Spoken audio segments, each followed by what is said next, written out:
I did my own research. Have you heard this before when talking with someone? And what were they referring to when they said it? In my experience, I often hear this phrase when someone's talking about pseudoscience, or a cover-up, or just general conspiracy theories. And while not always the case, it often comes right before you hear some pretty extreme views. Why is this? And why is it that the saying, do your own research, frequently leads to conclusions that are very far away from what actual experts on the subject would say? This is Thoughtful Beetle, and today I'd like to explore the saying, do your own research. Because for me, I honestly had a tough time wrapping my head around this idea for quite a while. Someone would say, I did my own research, and I knew that it didn't mean what I thought it should mean, but I wasn't sure why. So here's some of my own process for unpacking what do your own research means, and the assumptions that are usually behind it. Now, do your own research can be easy to dismiss as somebody not really putting in any effort and still thinking they're an authority on the subject anyways. And yes, while this is frequently true, there's often more to it. Thinking that this is all there is to the issue mischaracterizes it, and misses the people who truly do spend a lot of time thinking about a subject, and yet still end up being very wrong about it anyways. So what does do your own research mean? It means researching something, yes, but in addition to that, I think there are three main assumptions built into this phrase. The first is a belief that the average person can thoroughly and relatively quickly understand complicated topics. The second is a mistrust for authority. And the third is a sense of a hidden, real truth to be found. The first assumption is pretty simple and has an obvious anti-elitist appeal. You don't need years of schooling or specialized experience to understand complicated things. You're smart, and you can grasp these concepts perfectly well without it being filtered through experts.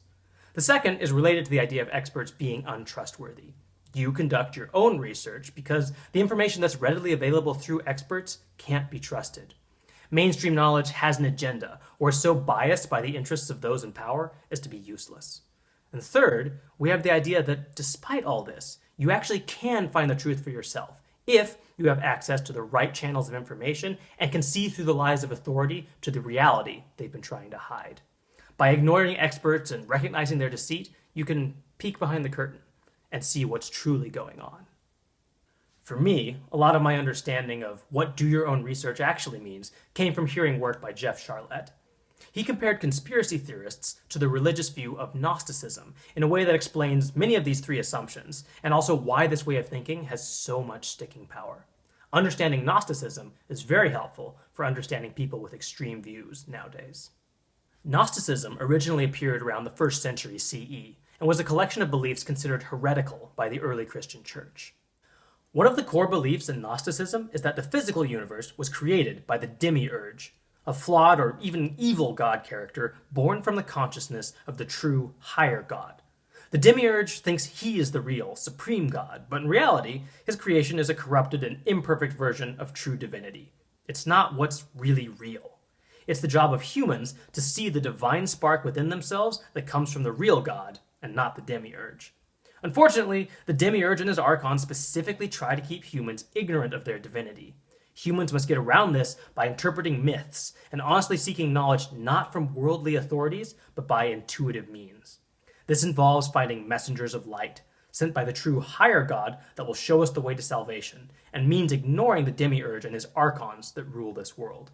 In Gnosticism, you're required to rely on personal intuition rather than existing spiritual authorities, distrust what you see around you, as it's the work of the demiurge and his archons, and turn towards messengers of light to find the truth.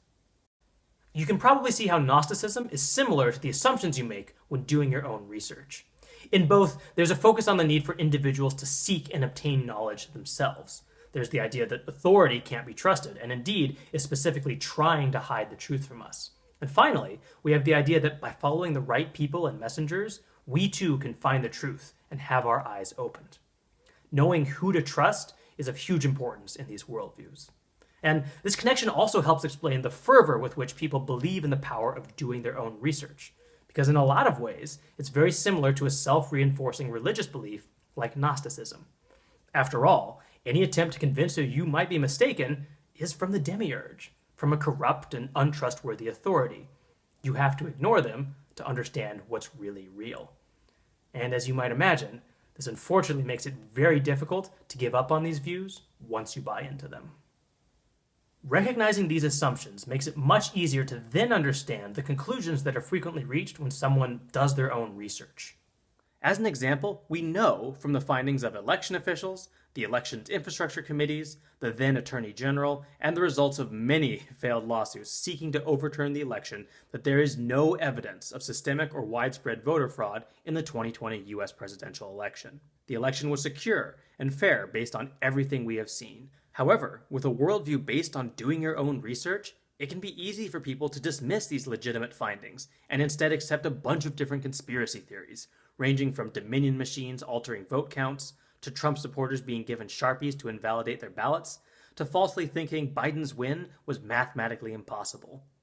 If you think that it's possible to thoroughly understand complicated topics with little research, that authority can't be trusted, and that there is a hidden, real truth to be found, then conspiracy theories like these that have no real evidence behind them suddenly become much more palatable, and believing them becomes much easier. To me, that's what's so often behind do your own research. At its core, it's about choosing who to believe in a world full of perceived liars, rather than understanding the basis for how we know things. In actual research, we listen to people or sources with the best methodology, those who have consistently and repeatedly demonstrated their ability to make the claims they're making. When doing your own research, it's not about methodology. Instead, it's about figuring out if the person you're listening to is a messenger of light or an archon from the demiurge. Thanks for watching. Let me know what you think, and if you agree with my characterization of do your own research, or if you think I'm still missing something. And I'll see you next time.